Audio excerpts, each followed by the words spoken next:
Vamos para o nosso próximo painel, que é sobre direitos da mulher. Para discutir o assunto, eu chamo aqui, já estão posicionadas, a promotora de justiça, Valéria Scarance, que é especializada em gênero e enfrentamento da violência contra a mulher. A Valéria é também professora da PUC de São Paulo, é autora de livros sobre o assunto. Valéria já está aqui. Ela vai conversar com a Elaine Caparrós, que no início do ano foi vítima de uma tentativa de feminicídio, quando o lutador de jiu-jitsu, Vinícius Batista Serra, a espancou dentro de casa.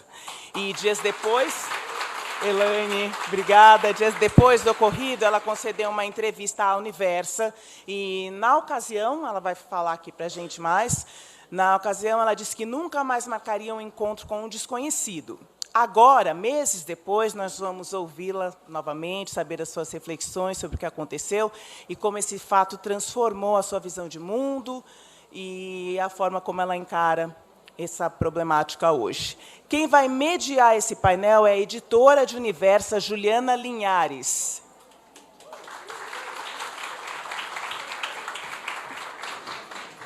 Então, o tema desse painel é Direitos da Mulher e vem sendo coberto por Universa, com afinco, e as histórias das vítimas da ditadura militar no Brasil.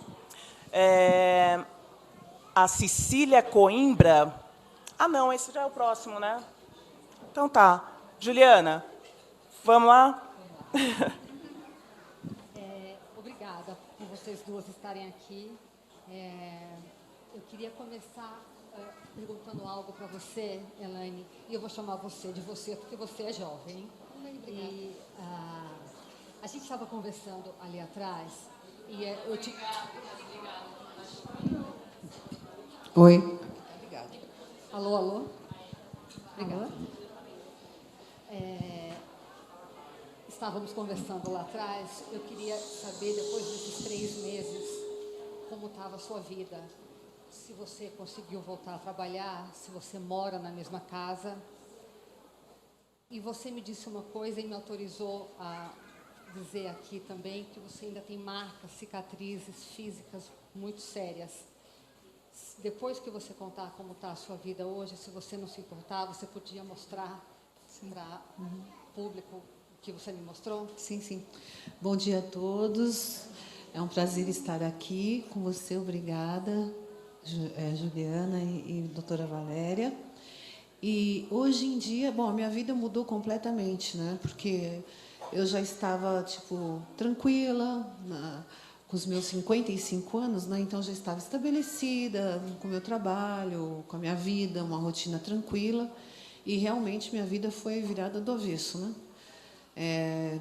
Eu fiquei internada 4 dias no CTI, depois mais 3 no hospital, foram 7 dias, mas mesmo depois que eu saí do hospital, eu ainda fiquei tipo de repouso quase 2 meses, né? Até mesmo para poder voltar a sair na rua foi muito complicado, porque o meu rosto ainda está desfigurado até hoje, ainda está inchado, eu diria que eu estou ainda em 50%, né? Meu olho, minha face, esse lado eu tive várias fraturas, né, inclusive no nariz, então ainda está muito inchado. Quando eu toco aqui ainda sinto dores, por incrível que pareça. Eu achava que muito rápido iria voltar meu rosto ao normal, né? Inclusive tem até um afundamento aqui que eu não sei. Enfim, demora. Então foi difícil para eu conseguir voltar ao convívio social, né? Então, só agora que eu voltei para uma academia, eu tive que me mudar de apartamento, porque o meu apartamento eu não tinha mais condições de voltar a morar no mesmo apartamento. Ele quebrou vários móveis, e mesmo tendo pintado, né, porque ficou totalmente ensanguentado, ainda assim ficam lembranças, né, desagradáveis, né, muito chato. Então, eu tive que me mudar, eu tive que encontrar outro lugar para morar, tive que fazer mudança. E, fora isso, os tratamentos que eu venho fazendo, oftalmológicos, porque as minhas vistas não estão tão perfeitas como antes. Eu tive alteração de grau, né, tratamento dentário, ele fraturou 2 raízes, então estou tendo um tratamento dentário. Então, é tempo que demanda, né, para você começar a colocar a sua vida ao normal. Aí você tem que dar depoimento, você tem que fazer exame de corpo de delito, são várias reuniões com advogado. Então, realmente, ele me deu um trabalho grande. Portanto, trabalhar você ainda não voltou também? Ainda não consegui voltar. Ainda não estou me sentindo preparada, mas até porque eu também ainda estou dando muita atenção para as solicitações que eu tenho tido de entrevistas, palestras, a nível de político, né? Eu tenho recebido convites para participar de comissão parlamentares, e muitas solicitações através do meu Instagram e do meu Facebook de mulheres que passaram ou estão passando por algum tipo de violência doméstica, né, de agressão, tanto psicológica quanto física, que mandam muitas mensagens para mim no Instagram, no Facebook, que elas pedem para que eu continue sendo essa voz, que finalmente elas encontraram em mim uma coragem, uma inspiração, né, uma força, e eu comecei a me envolver com isso. Isso me tocou. Então, eu estou bem envolvida com isso até agora, e eu não estou conseguindo deixar de lado. Você fala que o seu rosto está bastante machucado, você é uma mulher bonita, e imagine a dificuldade que é se olhar. Mas você pode mostrar no seu braço o que ele fez? Ainda tem as marcas, né, das mordidas. Aqui também, ó. Aqui. Mordidas. Essas foram mordidas, mas tipo na perna. Ele arrancou uma gaveta de uma cômoda, jogou em cima de mim. E ele também veio morder o meu rosto, mas eu coloquei a mão dentro da boca dele. Ele cortou esses meus 3 dedos. Os dentes chegaram até o osso. Só não caiu porque tem osso, né? Porque ele arrancou fora os meus dedos. Então, fora o que ele fez, né, no meu rosto, né, que foi terrível. Normalmente, os agressores, o alvo é o rosto, né, das mulheres, normalmente. Porque parece que eles têm ódio, né, até de mulheres, da beleza, né, da mulher. Eles querem roubar, né, essa identidade. Né? Doutora, na apresentação que iniciou a nossa conversa, teve uma frase que me chamou muita atenção e que nós conversamos sobre isso também, da Elaine dizendo que nunca mais vai marcar um encontro dessa maneira. Isso é o que a senhora chama de revitimização, quer dizer, é como se ela tivesse feito algo de errado. E ela não fez absolutamente nada de errado, certo? Marcar um encontro com um homem, seja pelo Instagram. Quem fez tudo de errado foi o Vinícius Serra, que a gente não pode deixar de repetir esse nome todas as vezes. É isso. Inicialmente, bom dia a todas e todos. Eu queria parabenizar a Universa e o UOL por esse evento maravilhoso e dizer que é uma honra estar aqui ao lado de guerreiras. Cada uma de nós tem uma história, cada uma de nós na frente de guerreiras também e amigas. Cada uma de nós tem uma história, tem uma luta, algumas passam por desafios mais difíceis, mas é importante a gente saber que dentro de cada mulher existe uma mulher maravilha, como está lá escrito, né, no painel. E esse aspecto da revitimização ele é extremamente importante. A Elaine, ela manda um recado muito importante para a sociedade e para todas e todos nós, que é o seguinte: eu fui vítima, e, aliás, eu vou te falar que eu virei sua fã, viu? Pode me colocar na carteirinha também, porque muito eu sou sua fã. Eu também sou. Eu fui vítima. Eu não sou vítima eternamente. Né? Vítima é uma situação em que ninguém pede para ser, ninguém tem responsabilidade e a pessoa não dá causa. Né? Então, quando a gente fala em revitimização, é você ficar tentando descobrir na mulher, no homem, na criança, o que aquela pessoa fez para justificar o crime. Né? Quando aconteceu o caso de Elaine, surgiram aqueles comentários que aparecem sempre. Ah, mas é aplicativo. Ah, mas foi em casa. Mas nada disso importa. Nós temos que mudar o olhar. Qual é o nosso olhar? O que ele fez? Qual é a responsabilidade dele? Qual é o fato? Porque, senão, a gente está sempre avaliando a mulher e não o homem. Nós conversávamos pelo telefone ainda sobre isso. Por que tem essa avaliação? Porque a gente tem que bater um papinho sobre isso. É a velha e boa não, né? Velha e má cultura do estupro, que a gente fala. Qual que é a cultura do estupro? Como se os homens fossem predadores, conquistadores, infiéis, naturalmente. Então, é a mulher que deve tomar cuidado, é a mulher que deve ser cautelosa. Não, está errado. Né? Homens e mulheres têm direitos iguais e o único responsável pelo ato é o homem. É isso aí. Quer dizer, a mulher que saiu de saia curta, a mulher que estava às 11 da noite sozinha na rua, ela não tem culpa de nada. Gente. Né? E é isso, a Elaine marcou um encontro com um homem, seja lá que homem, né, fosse esse, não se conheciam, ele foi para a casa dela e ponto. Né? A culpa é toda do agressor. Chega disso, né? Chega de perguntar que tipo de roupa a mulher estava usando, se ela bebeu, se ela não bebeu, quanto tempo de relacionamento, quem é o homem. Chega de tantos porquês para a vítima. Né? A gente tem que tirar esse foco da mulher que está vítima, que passou por uma situação, e colocar o foco na conduta do homem. E isso é um treino para a gente, é um treino para a sociedade, é um treino para a mídia. E quando você fala da vítima, você deixa de falar da conduta do homem. Então, revitimização, né, significa tornar a vítima duas vezes. E é extremamente doloroso. Eu já ouvi de muitas mulheres, de muitos casos, elas dizendo, poxa vida, se eu soubesse que ia ser assim, no meu caso, eu não teria denunciado. Porque agora me chamam de louca, agora não ficam me apontando na rua, agora ficam fazendo matérias comigo. Então, tratar uma pessoa que sofreu como uma pessoa que sofreu e ponto, não como a responsável. Elaine, você teve muita coragem de contar para todo mundo o que aconteceu. E isso é o contrário do que acontece com a maioria das mulheres, né, que se sentem envergonhadas de contar, inclusive para delegadas mulheres, o que aconteceu. Você teve vergonha, em algum momento, de contar alguma coisa? Não, de forma alguma. A questão é que eu nunca imaginei que isso fosse acontecer comigo. Nós nunca achamos que vai acontecer. Nunca. E quando isso aconteceu comigo, para mim, sabe, foi uma loucura na minha vida, né? Eu jamais sonharia de passar pelo que eu passei.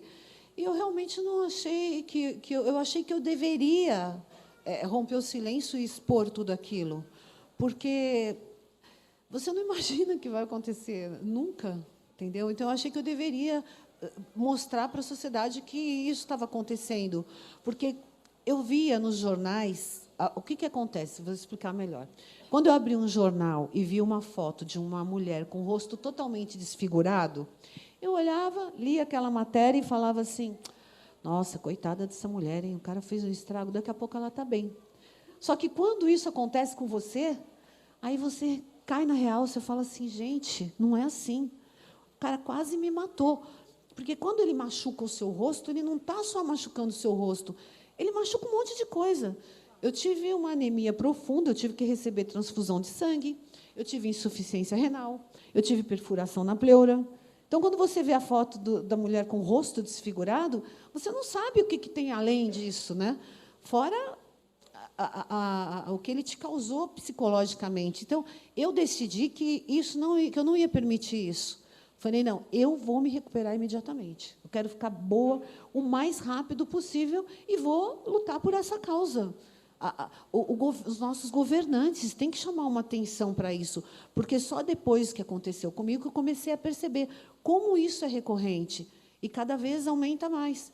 Só que muitas mulheres começaram a relatar para mim que elas iam na delegacia, davam a queixa e nada acontece. Os agressores não são presos, não vão presos.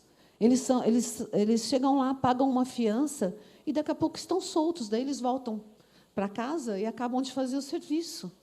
Né? E muitas vezes essas mulheres não têm para onde ir, não têm para onde pedir ajuda, não têm acolhimento, até mesmo acolhimento de saúde, né, vamos dizer, porque o nosso sistema, né, não vamos demonizar, mas está muito ruim. Então, imagina, uma pessoa que vai... Eu fui para um hospital particular, porque eu tenho um plano.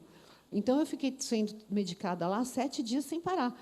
Então, eu imaginei, sinceramente, se eu tivesse que ter ido para um hospital público, a minha dificuldade, eu não sei. eu não sei se eu sobreviveria. Escuta, e nem na hora de falar sobre a violência sexual você se sentiu intimidada pelas autoridades? Olha, não, assim, um pouco, porque, na verdade, tem coisas que eu ainda não divulguei, porque, na época que eu fui prestar o depoimento, eu ainda estava muito atordoada. Eu tenho certeza que eu fui drogada. E, no hospital, não foi feito exame toxicológico. E eu tenho certeza que houve o ato em si. Só que também não foi feito exame ginecológico. Então, venho pedindo nas minhas entrevistas que seja dada uma... Eu participei de um comitê, né, de inquérito parlamentar essa semana, lá no Rio de Janeiro, na Alerj, e eu pedi para uma deputada, a Marta Rocha, que seja feita uma proposta de lei que se torne obrigatórios exames toxicológicos e exames ginecológicos para poder comprovar a culpabilidade dos agressores quando isso ocorre. Porque eu sei que eu fui drogada e eu sei que houve o ato, mas não foi, vamos dizer assim, da minha vontade. Aconteceu porque eu estava drogada. Entendeu? Então, eu não cheguei a falar isso na época, porque eu ainda estava muito atordoada. O meu raciocínio normal demorou mais de um mês para voltar ao normal. E, às vezes, ainda hoje, ainda quero lembrar uma palavra, não consigo, porque eu levei muitos murros, né, na face, na cabeça.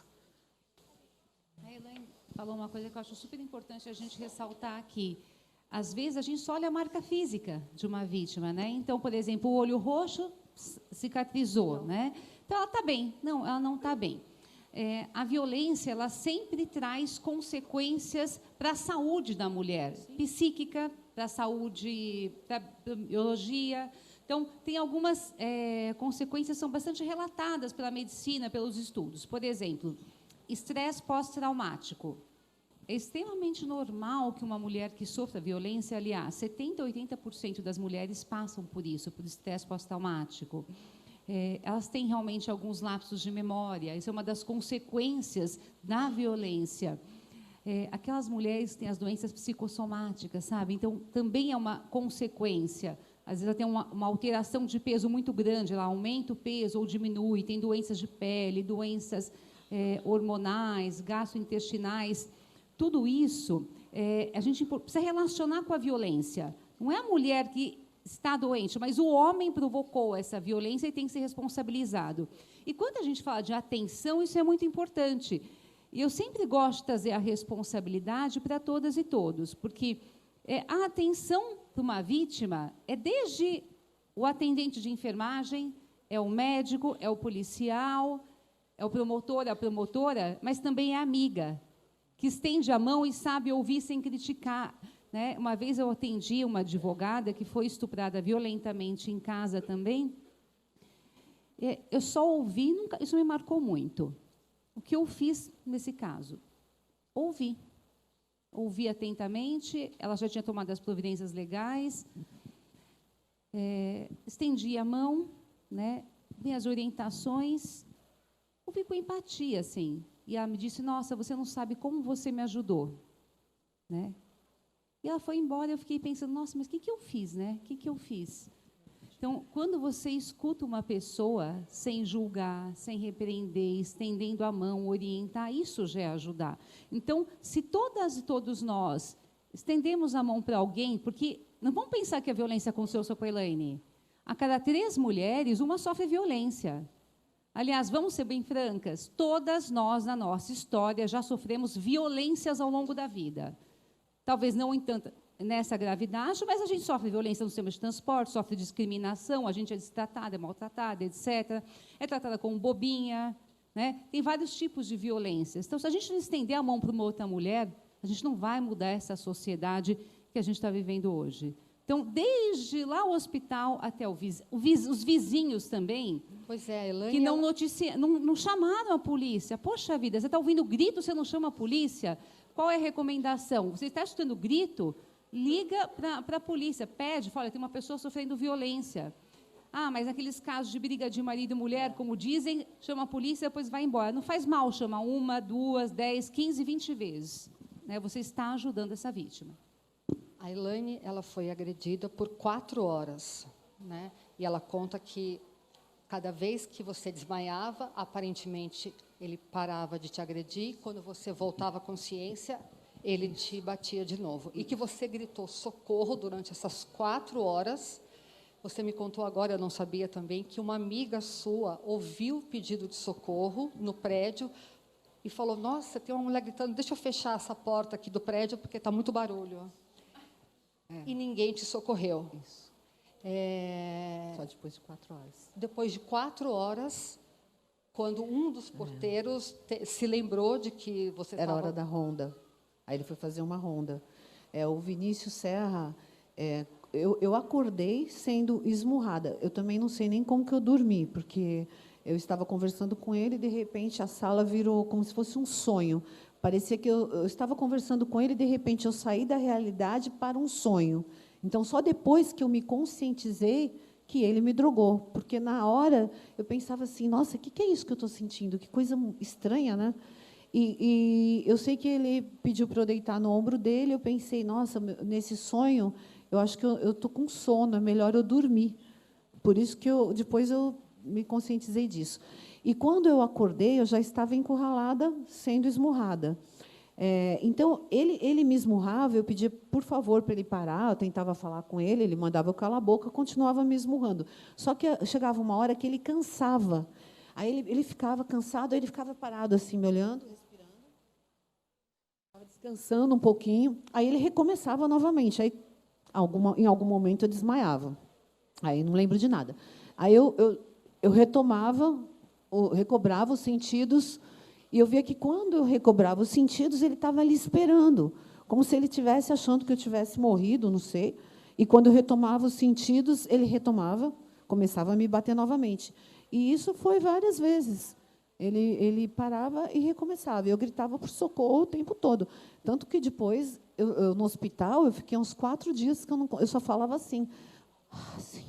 Só conseguia falar baixinho. De tanto que eu gritei, acho que eu machuquei na minha garganta, né? Foi muito difícil. E as pessoas que não me ajudaram, e eu recebi mensagem também, através do Messenger do Facebook, de uma vizinha que foi até a portaria do prédio, e o porteiro falou: não se preocupe, isso é briga de marido e mulher, já passa. Absurdo, um absurdo. Um outro processo que eu tive, acho que foi os mais graves que eu atuei, né? Eu sempre brinco que eu também tenho um lapso de memória como promotora, porque a gente lida com tanta violência que, se eu não esquecer, acho que meu cérebro tem um mecanismo de defesa, assim, se eu não esquecer alguns detalhes, eu não consigo mais trabalhar, porque é muito triste, às vezes, o que a gente lida, né?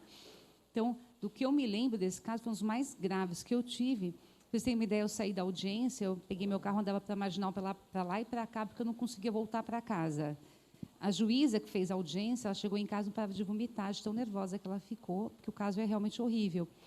Mas o homem, ele torturou, era companheiro por muito tempo, vários dias, a parceira. E aí ele batia e falava para ela: não faz isso com você, não faz isso com você, como se ela estivesse tentando se matar, né? Então, eu já estava planejando, depois alegar um suicídio. Ela conseguiu pedir ajuda, jogando um documento com sangue pela janela, a polícia veio, tal. Depois não vale a pena contar os detalhes, mas ela fugiu para a casa de uma vizinha, conseguiu fugir quando a polícia chegou. Essa vizinha foi ouvida em juízo, ela falou assim: eu escutei mesmo briga, escutava batendo alguém na parede, assim, e tal, mas eu pensava, é briga de marido e mulher. E teve uma hora que ele pediu pizza. Aí eu pensei, o casal já fez as pazes. Então, nós estamos ainda tão acostumados a pensar que isso não é grave, isso é briga de namorado. Ele está perseguindo a namorada, mas ele é apaixonado, ele já se arrependeu, ele é um bom cidadão. Então, nós temos que mudar o chip mesmo, pensar, se uma mulher grita por socorro, tem que atender, tem que ajudar, porque essa pode ser uma próxima vítima. Doutora, a Elaine estava me contando que, quando o Vinícius desceu da casa dele, o porteiro já estava sabendo que algo tinha acontecido, e falou para ele, fica aqui que eu chamei a polícia. E a Elaine hoje sabe que ele se sentou na mureta do prédio, dobrou as mangas e ficou sentado, só dobrando as mangas, esperando a polícia chegar. Portanto, essa coisa de que ele sofreu um surto psicótico, de alguma maneira, pode desculpá-lo juridicamente, pode excusá-lo de algum pedaço disso que ele fez? Ele é uma pessoa doente, além de ser criminosa? As alegações dos agressores são mais ou menos comuns, né? Os homens que praticam violência. Ou eles negam, ou eles alegam legítima defesa, no caso dele não tinha como, né? Legítima defesa como, né? Ou eles alegam que estavam sendo traídos e perderam a cabeça, né? Ou que eles tiveram algum problema psiquiátrico, alguma coisa.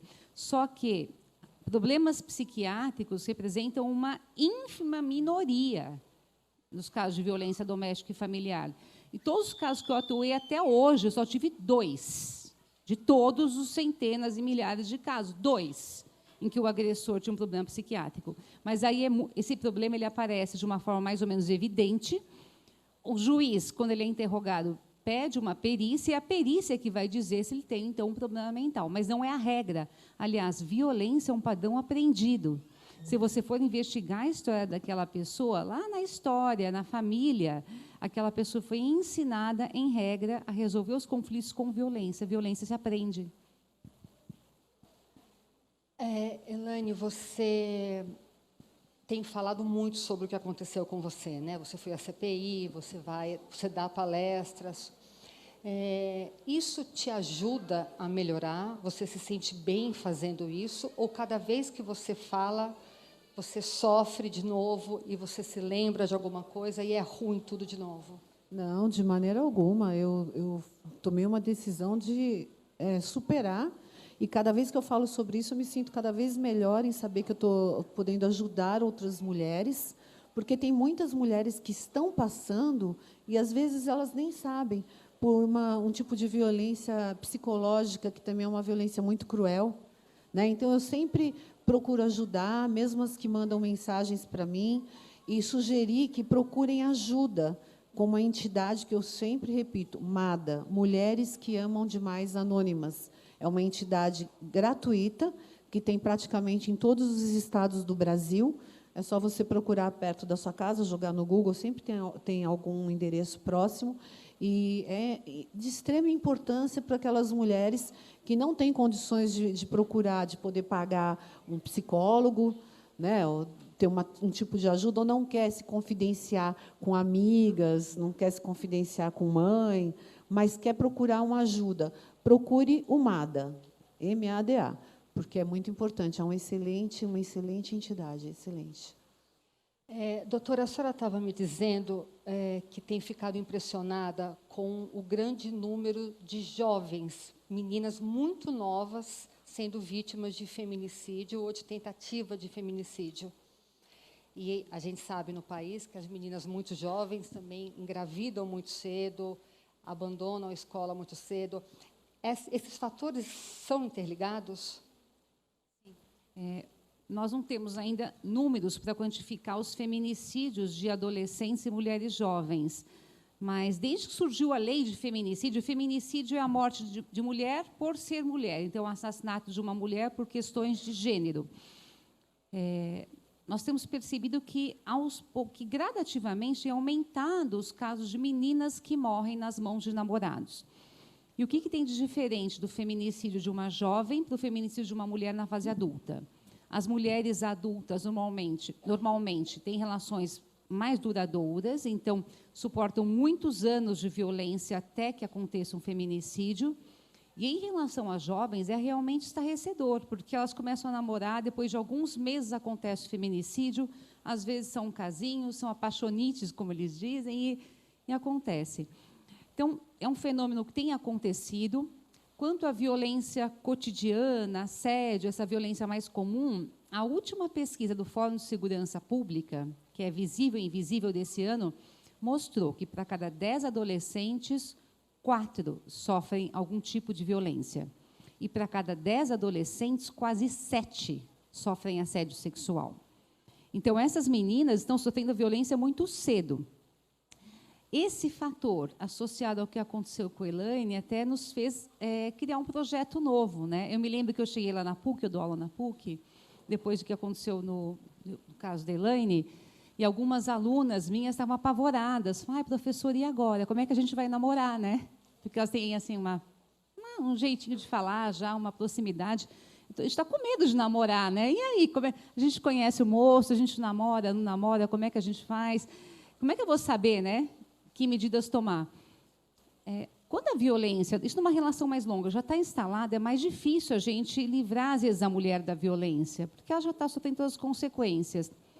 Mas existem sinais de alerta, né? Alguns sinais de alerta são importantes, principalmente para jovens, que às vezes não têm essa maturidade para perceber o que é um homem violento. Quais são os primeiros sinais de alerta, Olha, doutora?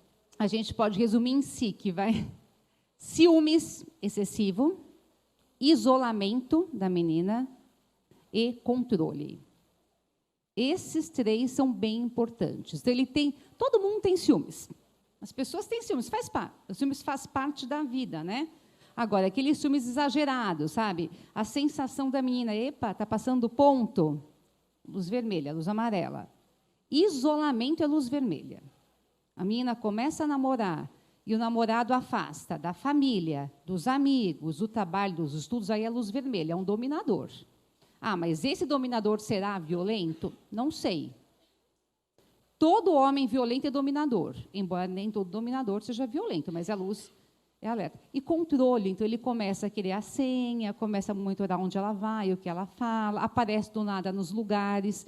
Então, se as meninas conseguirem impor limite no começo da relação, meninas e mulheres, né, não permitirem que esses parceiros controlem sua vida, seus amores, seus amigos, sua autonomia, a probabilidade que aquele namoro evolua para uma relação abusiva é muito menor. Tá?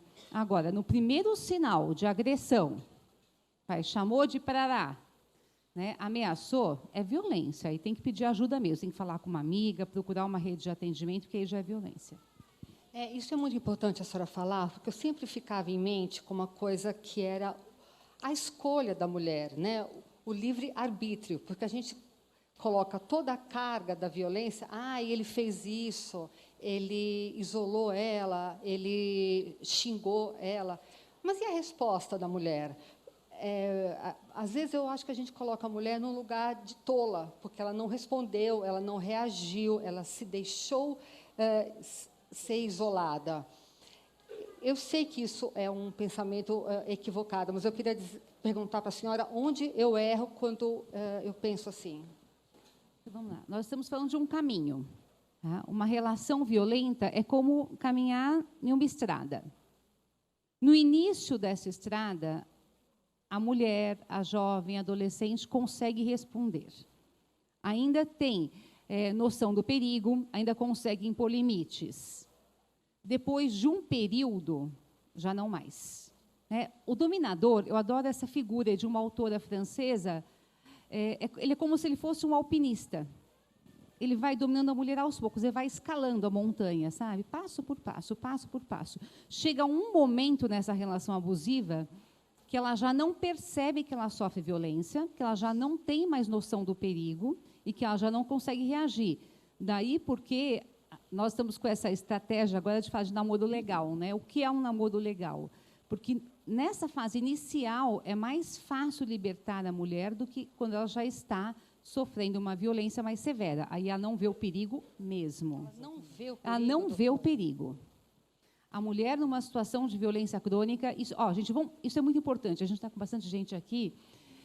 Se a mulher chegar para vocês e falar assim, olha, eu não preciso de ajuda, eu já resolvi o meu problema, não precisa chamar a polícia, não chama a delegacia, a gente está bem. Pensem o seguinte, uma mulher que sofre violência crônica é como se tivesse sido desplugada da tomada. Ela pode ter independência financeira, ser bam, na porta para fora, mas naquela relação ela não vê o perigo. Ela não acredita que o parceiro dela pode causar uma para ela. Só concluir, ela não tem condições de tomar decisão, muitas vezes, de levar adiante essa decisão. Mas isso acontece quando já subiu a montanha, nessa escalada. Por isso é que nós precisamos ligar para a polícia, precisamos dizer para ela, ó, não desistir dessa pessoa, orientar essa pessoa, pedir ajuda por ela. Porque, nos casos de feminicídio que eu acompanho, todos aqui de São Paulo, e olha que são milhares, né? Por ano, a gente tem 500, 600 casos que eu analiso, elas não reagem. A única reação que eu vi de uma mulher foi segurar a faca e pela lâmina. Se a porta estiver aberta, ela não sai correndo. Daí a nossa preocupação de tentar falar de namoro, de relacionamento, de limites, que as mulheres percebam as estratégias de dominação e consigam colocar limites ou sair dessa relação, antes que essa violência se instale. Desculpa, Zigre. Eu estava só prestando atenção no que você estava falando, que é justamente quando eu falo que precisa procurar, por exemplo, que eu digo do MADA, que precisa procurar ajuda, porque eu conheço pessoas, mulheres, que estavam em relações abusivas e nem sabiam. Elas não percebem. As mulheres vão sendo tão molestadas psicologicamente que elas começam a se achar responsáveis pela relação ter que dar certo. Então, tudo recai sobre as costas delas e elas começam a se achar culpadas de tudo, de coisas que dão errada. Então, quando o parceiro faz coisas que machucam elas, elas ainda acham que a culpa ainda é delas. Entendeu? É uma tortura psicológica tão absurda que a mulher que está passando por essa tortura psicológica, ela não percebe que ela está passando por isso. Ela começa a querer lutar mais e mais, e querer ser perfeita, e querer conseguir manter aquela relação a todo custo, até o custo da sua saúde mental, até o momento que ela é agredida, né? Doutora, se eu não estou enganada, o Brasil é o 5º país que mais mata a mulher no mundo. E a senhora me disse que, na frente, tem muitos países árabes. Não, os países da América Latina. Ah. Colômbia, Guatemala, não são os países árabes. Porque no país árabe a mulher não pode dizer não. Na verdade, a mulher morre quando ela diz não, quando ela apresenta uma oposição ao homem. Então, nos países em que a mulher não diz não, ela é simplesmente submetida. Né? Então, são todos da América Latina, os 4 da frente. Tem a Federação Russa também. E, doutora, é possível fazer uma projeção, pelo que a senhora estuda e ouve, de quanto tempo deve demorar para a gente sair dessa posição? Quantas gerações? Quantos anos? Meu Deus. Vamos lá. Não dá para fazer uma projeção temporal. Né? E aí eu prefiro olhar, às vezes não olhar para números, mas olhar para conquistas. Né? Uma das conquistas importantes que a gente pode mencionar, nós tivemos várias conquistas legislativas. A lei de feminicídio, a Lei Maria da Penha, essa lei que prevê, entre aspas, o assédio é uma conquista importante, mas acho que a maior conquista que nós tivemos nos últimos tempos foi a mudança de olhar. Há algum tempo, quando uma mulher sofria violência, as pessoas falam, isso é mimimi, isso é bobeira, não sei o quê. Então, hoje, a sociedade enxerga a violência, as pessoas... E a sociedade, nós, mulheres, começamos a enxergar a violência invisível. Então, para mim, esse dado é o melhor. Por quê? Então, por exemplo, na última pesquisa também que saiu, 37% das mulheres disseram que sofreram assédio. Isso é muito positivo. Como assim positivo? Porque nós sempre sofremos assédio. Só que nós nunca enxergamos o assédio. Agora nós estamos enxergando e noticiando. Então, a violência invisível está se tornando visível. Antigamente, quando acontecia um caso, alguma coisa, as pessoas não se revoltavam. Agora as pessoas se revoltam, exigem justiça. Então, acho que a principal mudança foi no olhar. Nos processos de feminicídio, tentativa de feminicídio, em regra, os réus têm ficado presos e, em regra, têm sido condenados. O nosso problema ainda diz respeito a essa violência mais cotidiana. Ela ainda é invisibilizada, a mulher ainda não tem essa escuta ativa, não é tratada como deveria. Mas eu só queria colocar um aspecto, porque é difícil trabalhar com essa questão. Quem é o autor da violência? Quem ele é? Ele é o cara legal. Né? Ele é o homem que trabalha, que fala, por favor, com licença, minha senhora, será que você pode falar comigo um pouquinho? Tal? Educadíssimo, legal, primário, de bons antecedentes, religioso. Ele não destoa da sociedade em que ele vive. Então, as pessoas têm muita dificuldade de compatibilizar aquele homem legal, simpático, educadíssimo, com o homem violento. Eu já cansei de ouvir em palestras, as pessoas levantam a mão lá do fundo. Ah, Valéria, pelo amor de Deus, vai, Valéria. Eu conheço meus amigos, se ele fosse violento, eu perceberia. Eu digo, não perceberia. Porque é como se fossem as duas faces da mesma moeda. Então, isso ainda é um entrave para a justiça. A justiça está formatada para lidar com alguns tipos de crimes. Né? Não com um homem bom cidadão que pratica um crime contra uma mulher específica. E a mulher também, ela se sente culpada por isso. Porque o homem é bom com todo mundo. Né? Às vezes, o chefe briga com ele e ele é educado. Né? Acabam com ele e ele não perde a paciência. Ele só estoura dentro de casa. Ela fica pensando, a culpa é minha, a culpa é minha, a culpa é minha. Por isso a mulher se sente culpada, quando, na verdade, dentro dele tem um comando de relacionamento violento. Né? Aliás, a pesquisa do Instituto vão mostrar isso. Né? Tem uma pesquisa que é O Jovem Está Ligado, que mostra que 70% dos jovens que praticam conduta violenta viram o pai agindo com a mãe assim em casa. Elaine, você pretende se relacionar romanticamente de novo, ou você sofreu um trauma tão grande que esse assunto está fechado? Não, de forma alguma. Pretendo, sim. Eu não posso generalizar, né? Mas é lógico que eu acho que agora já era exigente, agora fiquei mais, né? Então vai ser um pouco mais complicado. Mas eu não vou generalizar, porque, obviamente, que tem muitos homens que são idôneos, que são íntegros, que, né, não podemos generalizar, né? Eu queria passar um vídeo sobre violência masculina que a gente produziu em Universa. Estou preso no artigo 129, Maria da Penha. Aqui por causa de uma medida protetiva. Eu agredi minha mulher. A gente discutia muito, né? Vinha desconfiado que ela estava me traindo, porque já ocorreu essa situação, né? Teve uma agressão, sim. E numa discussão, ela acabou vindo para cima de mim e eu fui para cima dela. A vontade é de matar.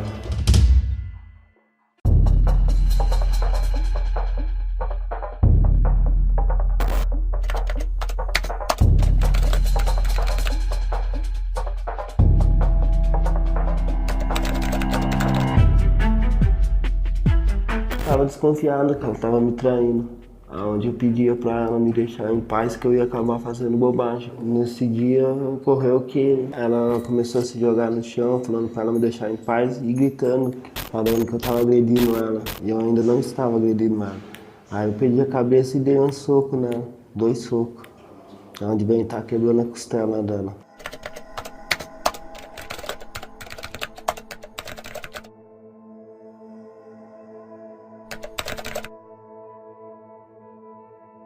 Uma vez eu machuquei o braço dela apertando, né? No momento da raiva. Foi quando ela estava durante a gravidez, né?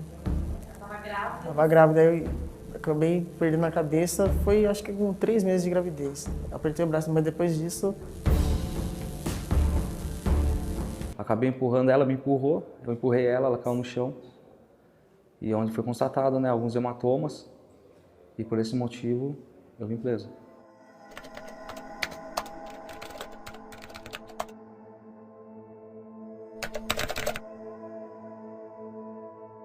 Vou fazer a última pergunta e depois, se vocês quiserem deixar mais uma palavrinha.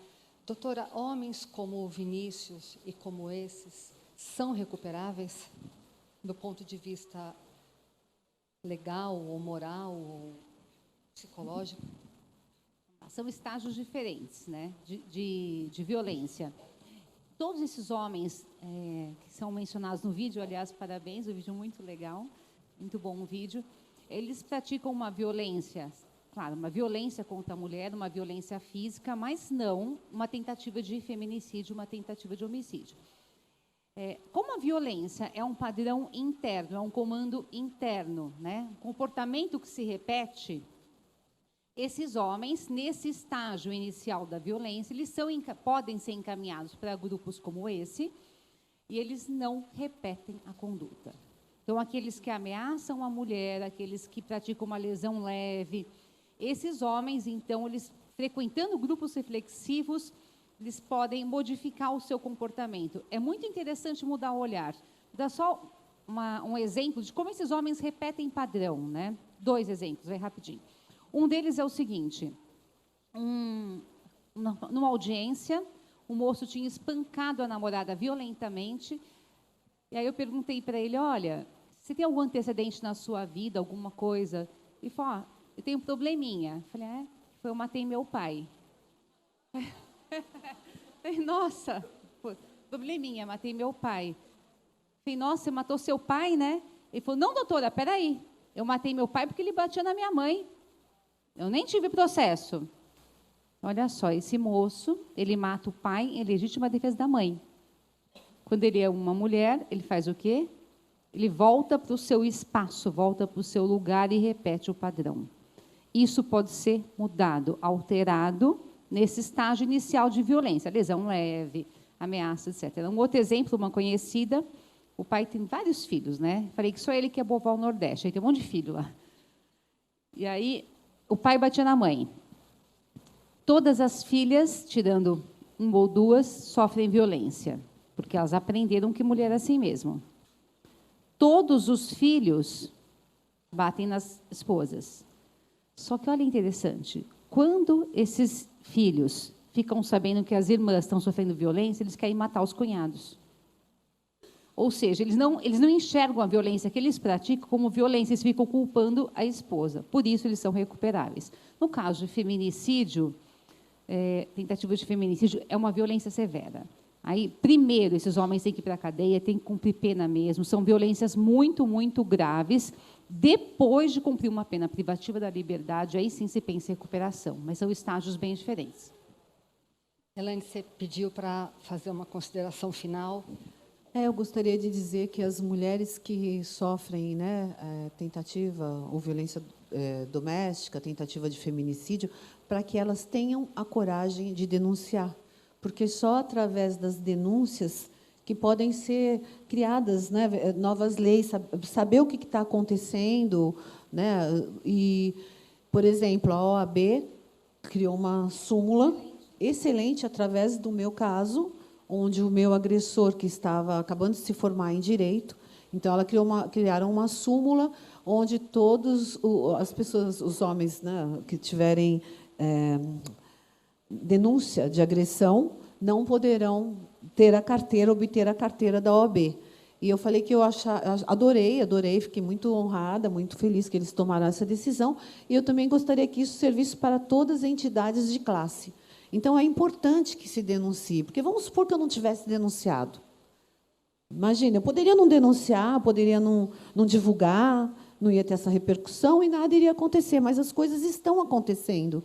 Tem um novo olhar para a violência doméstica, como o que eu sugeri de fazer os exames toxicológicos, ginecológicos, e tem outras coisas, como eu sugeri que esse crime seja inafiançável, porque eu não acho justo um agressor bater, espancar uma mulher e ele chegar numa delegacia, pagar uma fiança e sair com liberdade. Então, eu quero que seja inafiançável. Então, vamos lutar para que isso diminua e pare, e acabe.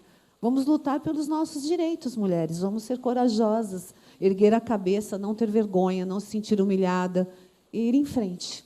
Tá? É isso.